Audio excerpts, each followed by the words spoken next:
김 변호사께서는 저는 이제 개인적으로 예. 어쨌든 북핵 개발이나 이런 것에 대해서는 비판적인 인식을 갖는 것이 이제 누구나 공통된 의견일 터인데 예. 그럼에도 불구하고 북한이 왜 저렇게 핵에 집착하느냐 이제 이 이유를 가지고 봤을 때 사실은 이 북한 자체가 지금 독재 정권 아니겠습니까? 저 독재 정권 자체를 보위하기 위한 가장 강력하고 안정적인 수단이 자체 핵을 가지는 것이다. 그것 때문에 핵을 개발하고 있다. 지금 이렇게 보고 있는데요.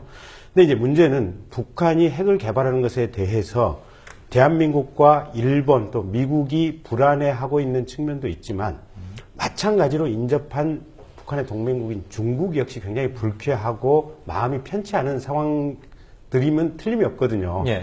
그러면 이런 상황에 대해서 각국이 어떤 자세를 가지고 접근하느냐 이것에 따라서 동북아의 긴장관계가 굉장히 격화될 수도 있고 또 거꾸로 북한이 사실상 여러 가지 어떤 경제적인 관계라든지 이런 것들이 중국에 의해서 압박을 당함으로 인해서 오히려 더 힘들어질 수도 있다.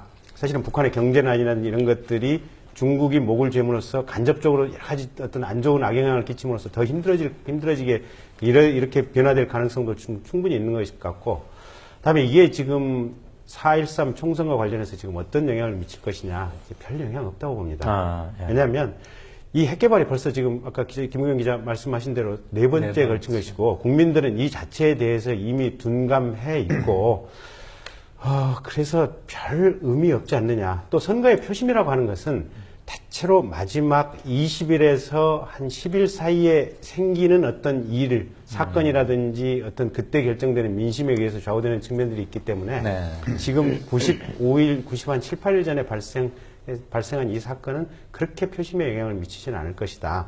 다만 현재의 언론 환경이 정부 여당이 워낙 유리하게 돼 있기 때문에 이 핵 개발을 한 걸 가지고 한 20, 30일간 계속 뻥튀기를 한다고 한다면 간접적으로 정부 여당이나 또 새누리당 쪽에서 이걸 선거의 호재로 쓸 수 있는 간접적인 어떤 투자 인프라로 사용할 수 있는 가능성은 있으나 본질적으로 이게 직접적인 영향을 안 미칠 것이다 이렇게 보고 있습니다.